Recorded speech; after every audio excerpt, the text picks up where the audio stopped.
انسان نے اپنا اپنا معیار عزت کے لحاظ سے چن لیا ہے۔ کچھ لوگ یہ سمجھنے لگے ہیں کہ شاید بہت زیادہ لوگ جس کو جانے وہ آدمی بڑا عزت والا ہوتا ہے، حالانکہ بدنام جو ہوں گے تو کیا نام نہ ہو۔ کیا بات ہے۔ کچھ لوگ سمجھتے ہیں کہ بہت زیادہ پیسہ ہو تو پھر انسان عزت والا ہے۔ کچھ کا خیال یہ ہے کہ جس کو سارے لوگ رستہ چھوڑ کے سٹیج پہ لے جائیں وہ شاید زیادہ باعث عزت ہے۔ لوگوں نے اپنے اپنا معیار بنایا، لیکن یاد رکھنا اللہ تبارک و تعالیٰ نے ساری عزتیں اپنے محبوب کے قدموں کے ساتھ وابستہ ہیں۔ سبحان اللہ۔ آپ دین کو چھوڑ کر عزت حاصل کر نہیں سکتے، عزت ساری دین کے ساتھ وابستہ ہے۔ میری بات پہ توجہ کریں آپ حضرات، اور تھوڑی دیر آپ بات کو سمجھیں گے۔ میں اتنی دیر بات کروں گا جتنی دیر محسوس کروں گا کہ آپ میری بات کو سمجھ رہے ہیں۔ یہ کوئی پابندی نہیں ہے کہ اس کو بات کو بڑا کھینچ کے کرنا ہے۔ اعلیٰ حضرت رحمۃ اللہ نے لکھا ہے جس نے لوگوں کا وقت ضائع کیا اس نے بھی حساب دینا ہے۔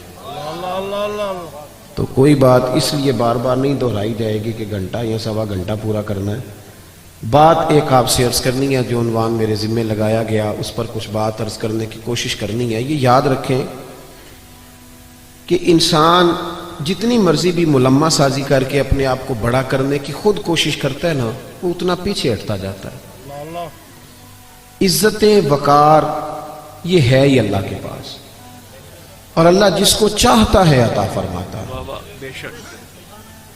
ساری دنیا مل کے کسی شخص کو باعزت کرنا چاہے تو کر نہیں سکتی، اور سارے لوگ مل کے کسی کو رسوا کرنا چاہے تو کر نہیں سکتے۔ ہمارے ہاں نا بہت زیادہ جھوٹ آ گیا، بہت زیادہ۔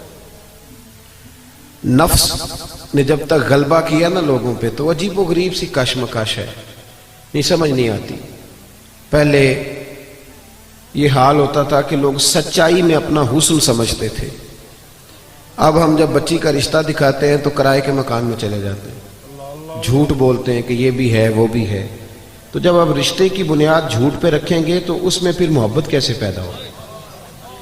صرف مسئلہ یہ نہیں ہے کہ لڑکے والے لالچی ہیں، مسئلہ یہ ہے کہ لڑکی والے لالچ دے رہے ہیں، تو جھوٹ کے سہارے لوگ عزت حاصل کرنے کی کوشش کرتے ہیں۔ ابھی میں محفل میں آیا تھا تو ہمارے نقیب نے آپ کو یہ دعوت دی بھائی نے کہ آپ اٹھ کے استقبال کریں۔ میری یہ رائے ہوتی ہے، میری یہ رائے ہے کہ اٹھ جانا ہی تو خالی ادب کا نام نہیں نا جی۔ جو دل سے ادب کرتا ہے وہ نہ بھی اٹھے تو پھر بھی ادب والا ہی ہے۔ مطلب آپ دیکھیں نا، آپ روڈ پہ اگر وزیر چڑھ جائے تو پھر بھی غریب کو رستہ نہیں ملتا، تو اگر کوئی پیر چڑھ جائے تو پھر بھی رستہ کوئی نہیں ملتا۔ 50 گاڑیاں آگے لگی ہوئی ہیں، بڑی مشکل حالت ہے، پیچھے ہٹ جاؤ، بندوقوں والے فلانے فلانے۔ یہ معیار نہیں۔ آپ اگر سمجھیں کہ یہ معیار ہے، اس سے کچھ دیکھیں نا، آپ تو لوگ سمجھتے ہیں جس کی تصویریں زیادہ چھپتی ہیں وہ زیادہ عزت والا ہے۔ کوئی معیار ہے تو دولت بھی معیار نہیں۔ پھر معیار کیا ہے؟ اللہ کریم نے قرآن مجید میں فرمایا، اے میرے محبوب کے غلاموں، اگر تم اپنے رب سے محبت کرنا چاہتے ہو نا تو پھر میرے نبی کی غلامی کرو، اور تمہیں ملے گا کیا؟ قل ان کنتم تحبون اللہ، محبوب ان سے فرما دیجیے اگر یہ اللہ سے محبت کرنا چاہتے ہیں تو فاتبعونی، ان سے کہیے آپ کی غلامی کریں۔ عزت کتنی ملے گی؟ یحببکم اللہ، واہ واہ واہ، اللہ خود ان سے محبت فرمائے گا۔ اللہ کرے آپ کو سمجھ آئے میری بات کی۔ لفظوں پہ غور فرمایا کریں، قرآن مجید کی آیت ہے یحببکم اللہ، اللہ خود ان سے محبت کرے گا۔ جس سے وزیر اعظم محبت کرے اس کا کیا حال ہوتا ہے؟ ایم این اے اور ایم پی اے صاحب محبت کریں تو وہ آدمی تو بیچارہ سیدھا کھڑا بھی نہیں ہو سکتا، اتنا بھاگتا دوڑتا ہے۔ تو میں نہیں پتا کہ ہماری پارٹی کی حکومت ہے، تو بتلاؤ نا میرے بھائی، جس سے اللہ محبت کرے۔ سبحان اللہ۔ اپنا معیار یہ سمجھ لیں کہ سچ میں معیار ہے۔ وہ ہمارے ہاں نا لوگ یہ سمجھنے لگے ہیں کہ اچھے اخلاق والا وہ ہوتا ہے جو میٹھا بولتا ہے، تو میں کہتا ہوں میٹھا تو لوگ مطلب کے لیے بھی بولتے ہیں۔ میٹھا فقط اخلاق میٹھا بولنے کا نام تو نہیں نا میرے بھائی۔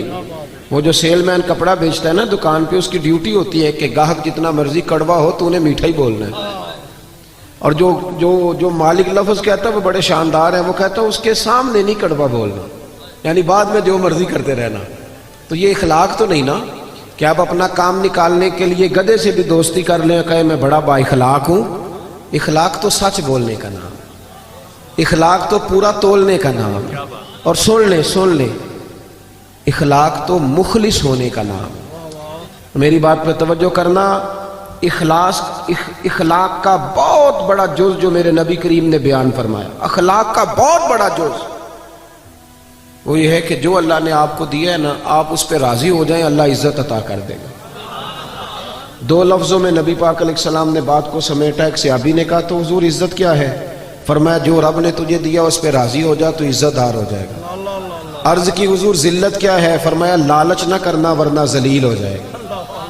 یہاں اس قدر زیادہ لالچ ہے، اس قدر زیادہ لالچ کہ دین جو خالص جو دین اللہ رسول کو راضی کرنے کا نام تھا، آخرت کی فکر کرنے کا نام تھا، وہاں بھی دیہڑیاں لگتی ہیں، وہاں بھی معیار بن گیا ہے.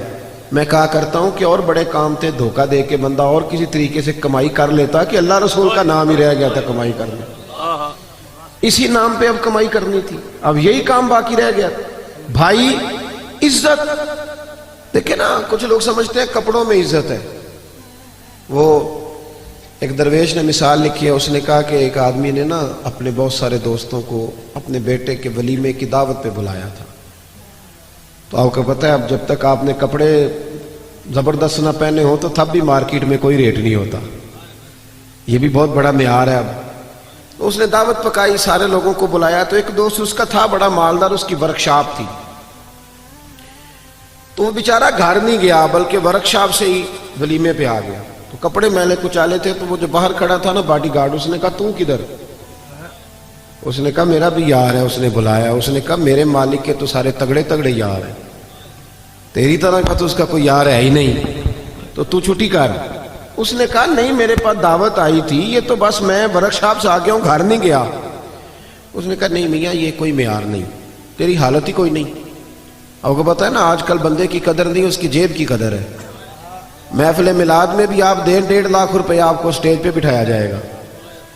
ہاں جس کے ہاتھوں میں نوٹوں کی دتی ہوتی ہے، سارے نعت خانوں کو اس کا نام یاد ہوتا ہے، اس کی نظر شیر بھی کیے جاتے ہیں.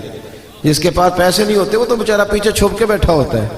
اچھا اس کو تو عاشق رسول بھی کوئی نہیں مانتا. اب تو عشق بھی نوٹوں پہ بکنے لگا ہے کہ جتنے پیسے اونچے اچھالے گا اتنا بڑا عاشق رسول ہوگا.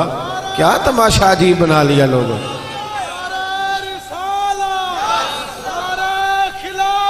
سنیں جی، اللہ آپ کو جزا دے، اللہ آپ کو سنیں میری بات. تو وہ بندہ نا بیچارہ فیکٹری سے سیدھا ورکشاپ سے ہی آ گیا. اس نے کو نہ داخل ہونے دیا، کہا بھاگ جا، میرے جو مالک ہیں ان کے تو مالدار لوگ دوست ہیں، تو کدھر سے آ گیا؟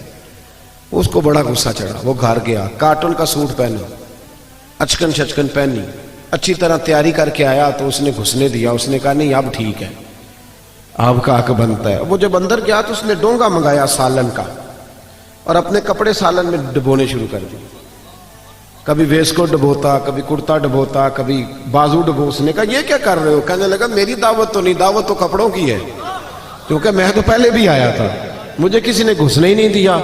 یعنی معیار کپڑے بن گئے، معیار گاڑی بن گئی. یہ عزت ہے، یہ وقار ہے ہمارا، یہ وقار ہے. یعنی پیر صاحب کے آستانے میں بھی جس کے ہاتھوں میں شاپر زیادہ ہو اس کو ذرا آگے جگہ ملتی ہے، اور جو بیچارہ غریب ہو اس کو کہتے ہیں تو جمعرات والے دن سویرے 8 بجے آنا، اس دن ذرا میری نظر زیادہ سولی ہوتی ہے، تیرے اوپر کرم کی نظر ہوگی. یہ معیار ہے، یہ طریقہ ہے. لو سنو معیار کیا ہے. صاحب طبقات نے لکھا، صاحب حسن الغابہ نے لکھا، حضرت عمر کا زمانہ، اللہ تعالیٰ نے بہت زیادہ مال دیا مسلمانوں کو. حضرت حضور اکرم علیہ السلام کے زمانہ ظاہری میں بھی اسلام پر غربت رہی. حضرت ابوبکر صدیق کے زمانے میں بھی غربت رہی. حضرت عمر کے زمانے میں بڑا مال آیا اور لوگوں کو مال ملا. میں نے ایک مضمون لکھا تھا، کبھی شاید اس عنوان پر میری کوئی گفتگو بھی کہیں موجود ہو. میں نے کہا تھا کہ فقیری وہ نہیں ہوتی کہ بندے کی جیب میں کچھ نہ ہو تو فقیر ہے. فقیر ہوتا ہی وہ ہے جو بادشاہی میں فقیری کرے. جو بادشاہی میں فقیری کرے نا، سارا کچھ ہو پھر بھی فقیر ہو، وہ فقیر ہوتا ہے. حضرت عمر کے زمانے میں نا بڑا مال آیا. ظاہری اسباب بھی اللہ نے بڑے دیے، بڑے اسباب. حضرت عبد الرحمن ابن عوف رضی اللہ تعالیٰ عنہ فرماتے ہیں بحرین سے مال غنیمت آیا تو مسجد نبوی میں اتنا بڑا ڈھیر لگا کہ جو اونچے قد والے لوگ تھے وہ بھی مال کے پیچھے چھپ گئے. بدری صحابہ کو 50 ہزار دینار ملے. کتنے جی؟ اللہ تعالیٰ فضل فرمائے.